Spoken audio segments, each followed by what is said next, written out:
Hi, this is Chesapeake Metalworks with an update to the E34.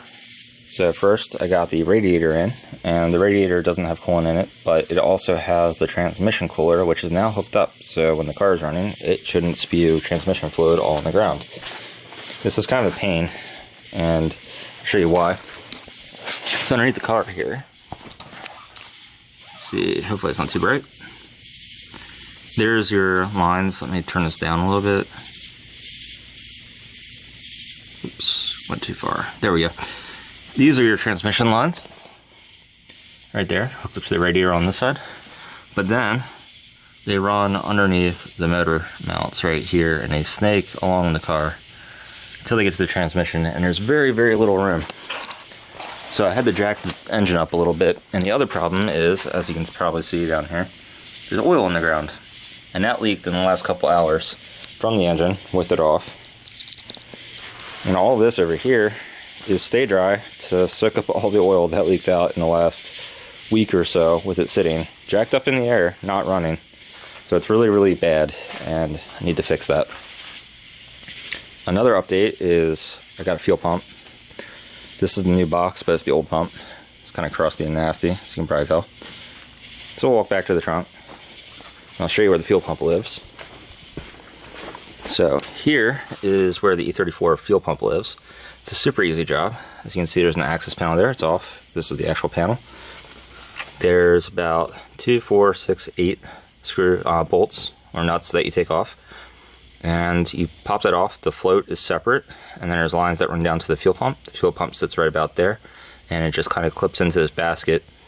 You just unclip it, pull it out, swap the fuel pump out, swap the new one in, and you're done. It's actually super easy. It's 2 little wires in there and just the feed line, and that's it. I did check before I pulled it out that there was power at this connector, and there was. So I figured it was the fuel pump, swapped it out, and when I come up to the front of the car now, I've got the fuel pump relay jumped, which is that relay right there. Don't know if I can focus on that. So that one right there, that's the fuel pump relay. And when you hit that black button, the fuel pump does come on, and we got fuel pressure.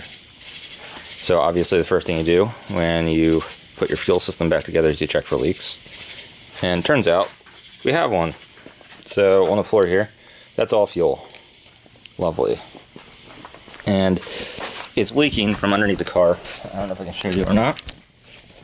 Oh, get on the ground here, it's very low. So right around there, there's a fuel leak, and it was spraying out under pressure. So you can probably see under here, this is all fuel. That leaked out. And I think it's for the fuel filter assembly, I'm not sure. But there's something that looks like rubber lines up there that are leaking and spraying out under pressure. I'm underneath the car, found the fuel leak. Don't know if you can see this on the camera, but this line is split right on the fuel filter. So you can see that silver there. I'm going to try and cut the line back and just put it back on the filter for right now. So I got to repair that. Unfortunately, it's 9:30 or so at on Sunday.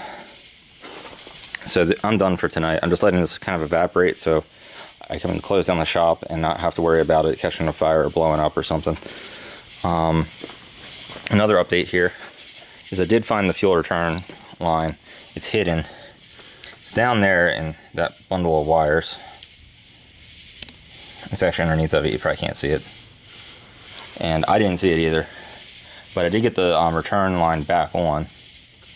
So it should have a complete fuel system, and in theory it would probably run, but I don't want to turn it on obviously with a major fuel leak. You also see the ECU is missing, and the reason for that is because if you saw in the other video, the seal is broken on it, so I figured there's probably a chip in it. But when I pulled it apart, there's just a factory chip in it, so nothing exciting. I guess someone was clearly in there before, and either they were just curious, or there was a chip and they took it out and swapped it back to factory. Another thing just to point out real quick, going back to those transmission lines, so if you look here, those O-rings are 2 of the old O-rings that were on the transmission lines, and they're just kind of old and dry rotted.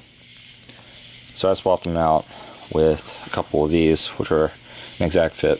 If I just kind of stick that right there, you can see They work perfectly. I think this kit's from Lowe's. No, this might be an Amazon kit for AC. But you can also get O-rings from Lowe's, and as long as they're rated for the type of fluid that you're running through it, they're perfectly fine. So I got 4 new O-rings installed, 1 of these lines, everything's back in, so hopefully when this car runs, it won't throw oil all over the ground. And in theory, this might actually move under its own power once we get that fuel line fixed. And I think the transmission has 4th gear in fail-safe mode and also reverse. That's definitely going to be a next week thing, because as I said, it's pretty late tonight, so I can't work on it anymore. I just have to let all this fuel evaporate. Anyway, if you like this video, please like and subscribe, and more will be coming.